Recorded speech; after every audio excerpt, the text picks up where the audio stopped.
एक ही बिजली यहां से भी प्रकट हो रही है, वहां से भी प्रकट हो रही है, दो अलग अलग है ना, लेकिन बिजली तो एक ही है। इसी प्रकार से अब देखो, विषय अनेक अनेक है, रूप रंग उसको प्रकाशित करने वाली दृष्टि एक है, इंद्रिय अनेक है, प्रकाशित करने वाला मन एक है, मन की वृत्तियां अनेक अनेक है, उसको प्रकाशित करने वाली बुद्धि एक है, बुद्धि अनेक है, वो जिस चेतना में प्रकट हो रही है वो चेतना हम सबकी एक है। और ये चेतना जिस चैतन्य की अभिव्यक्ति है वो चैतन्य एक है। तो हमारी दृष्टि कहाँ है, यहां बता दे, यद एव इह तदमुत्र, जो यहां है वही वहां है। अब ये अपने में लगा के देखो, कई बार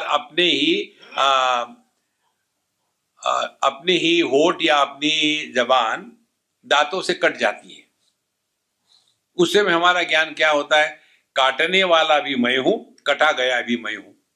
और इसीलिए कटने के बाद ये युवा दांत को नहीं करती कि चलो डेंटिस्ट के पास जाएंगे तुमको उखाड़ के फेंक देंगे, क्योंकि द्वैत का दर्शन होते हुए भी जब अद्वैत की हानि नहीं होती उसको कहते हैं गॉड रियलाइजेशन।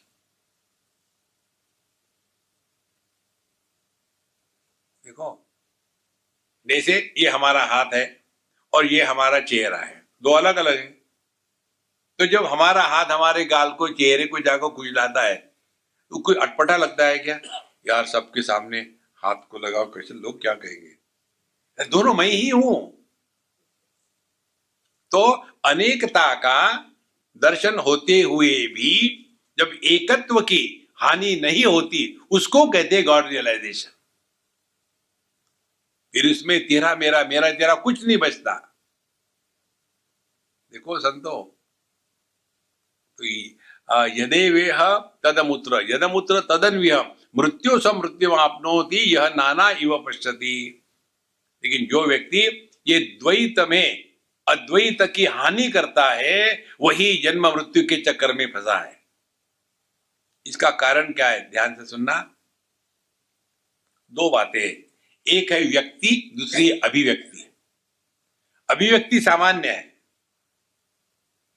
जैसे बिजली की बल्ब में प्रकाश के रूप में अभिव्यक्ति है। अब बल्ब अनेक है तो अनेक बल्ब हो गए व्यक्ति, लेकिन उस बल्ब में जो प्रकाश है बिजली का वो हो गई अभिव्यक्ति। अब हमारा ध्यान कहाँ है, बल्ब की तरफ।